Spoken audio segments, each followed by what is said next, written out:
بسم اللہ الرحمن الرحیم۔ حضرت شاہ عبد العزیز محدث دہلوی کے درس حدیث میں آنے والے ایک نوجوان کا خوبصورت واقعہ۔ ایک عورت جو بہت خوبصورت اور مالدار بھی تھی، لوگ اسے دیکھنے کے لیے بے تاب ہو جاتے تھے۔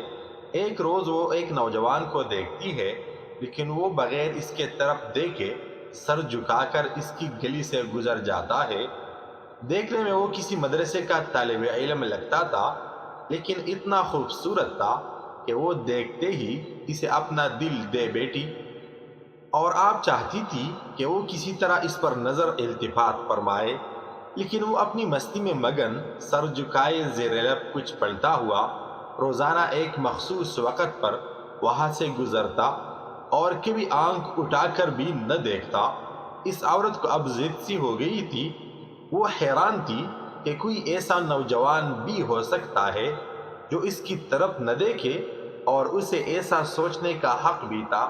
وہ اپنے علاقے کی سب سے امیر اور خوبصورت عورت تھی، خوبصورت اتنی کہ جب وہ باہر نکلتی تھی تو لوگ اسے دیکھنے پر مجبور ہو جاتے تھے۔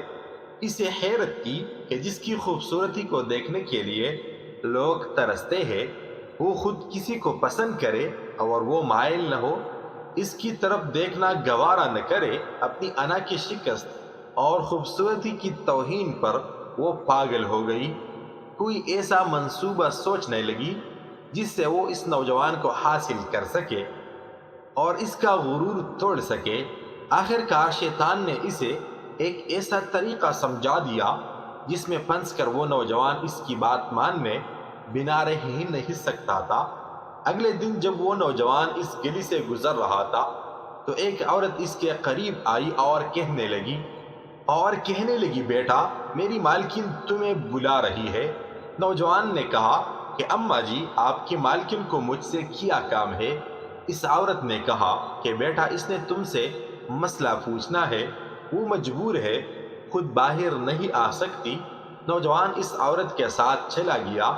اس کے وہم و گمان میں بھی نہیں تھا کہ جو عورت اسے بلا رہی ہے اس کا منصوبہ کیا ہے، وہ کیا چاہتی ہے۔ وہ تو اپنی فطرتی سادہ دلی کی وجہ سے اس کی مدد کرنے کے لیے چلا گیا۔ اس کے ذہن میں تھا کہ شاید کوئی بوڑھی عورت ہے جو اپنی کسی معذوری کی وجہ سے باہر آنے سے قاصر ہے۔ نوکرانی نے اسے کمرے میں بٹھایا اور انتظار کرنے کا کہہ کر چلی گئی۔ تھوڑی دیر بعد وہی عورت داخل ہوئی۔ نوجوان نے بے اختیار اپنی نظریں جھکا لی، کیونکہ اندر آنے والی عورت بہت خوبصورت تھی۔ نوجوان نے پوچھا، جی بی بی، آپ نے کون سا مسئلہ پوچھنا ہے؟ عورت کے چہرے پر ایک شیطانی مسکراہٹ آ گئی۔ اس نے اپنے دل کا حال کھول کر رکھ دیا اور کہا کہ میری سب سے بڑی خواہش یہ ہے کہ میں ایک دفعہ تمہیں حاصل کر لوں۔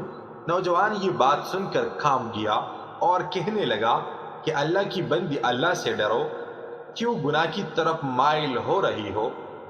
اس نے عورت کو بہت سمجھایا، لیکن عورت پر تو شیطان سوار تھا۔ اس نے کہا کہ یا تو تم میری خواہش پوری کرو گے یا پھر میں شور مچاؤں گی کہ تم نے زبردستی میرے گھر میں داخل ہونے کی کوشش کی اور میری عزت پر حملہ کیا۔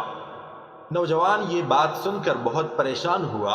اسے اپنی عزت کسی بھی طرح محفوظ نظر نہیں آ رہی تھی۔ اس کی بات مانتا تو گناہگار ہوتا، اور نہ مانتا تو لوگوں کی نظروں میں برا بنتا۔ وہ علاقہ جہاں لوگ اس کی شرافت کی مثالیں دیا کرتے تھے، وہاں پر اس قسم کا بہتان لگ جائے یہ اسے گوارا نہ تھا۔ وہ عجیب مصیبت میں پھنس گیا تھا۔ دل ہی دل میں وہ اپنے اللہ کی طرف متوجہ ہوا اور اللہ سے مدد چاہی تو اس کے ذہن میں ایک ترکیب آ گئی۔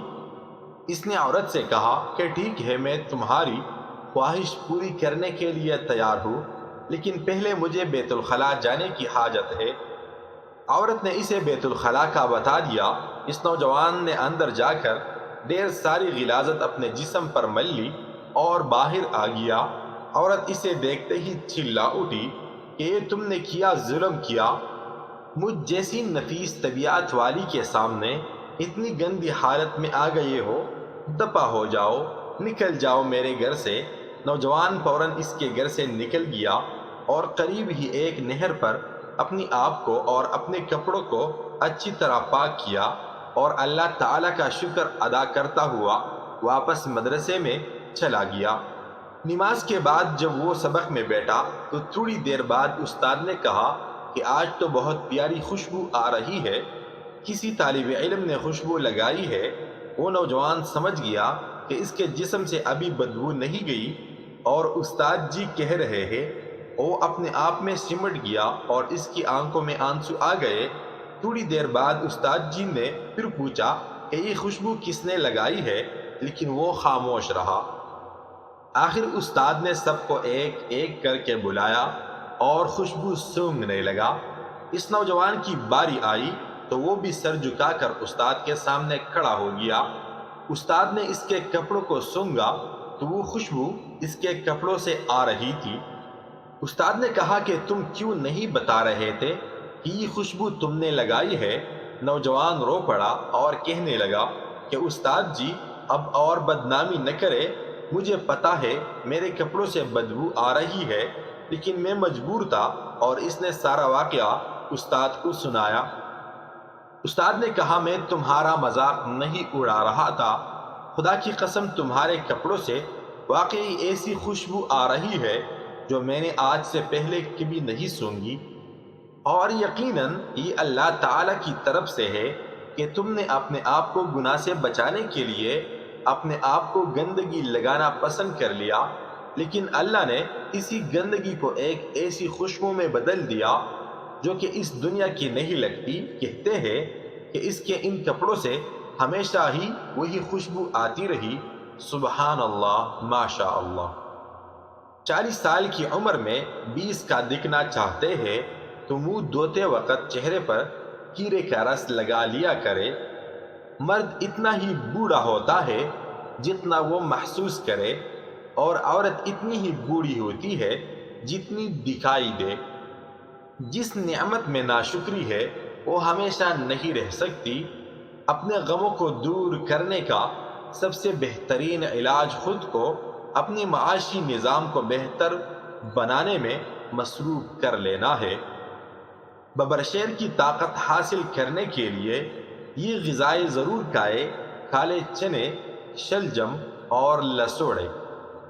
جن عورتوں کو ماہواری کے دنوں میں پیٹ اور ٹانگوں میں درد ہوتا ہے تو نیم کے پتے اور ادرک کا رس ملا کر پینے سے آرام ملتا ہے۔ 3 غذائیں ایسی ہے جو عورت کے بدصورت بدن کو خوبصورت بناتی ہے: بند گوبھی کا استعمال، لیمو کا رس، پالک کا زیادہ استعمال۔ حمل والی عورتیں کھانے میں زیادہ سے زیادہ کدو کا استعمال کیا کرے، اس سے پیدا ہونے والا بچہ ذہین ہوگا۔ دوستو، امید کرتے ہیں کہ آپ کو ہماری آج کی ویڈیو بھی ضرور پسند آئی ہوگی اور آپ بھی اپنے آپ کو گناہ سے بچانے کی کوشش کریں گے، کیونکہ اللہ تبارک و تعالی کو ہماری کون سی چیز اور کون سا عمل پسند آ جائے اور اس کے صدقے میں اللہ تعالی ہم پر مہربان ہو جائے۔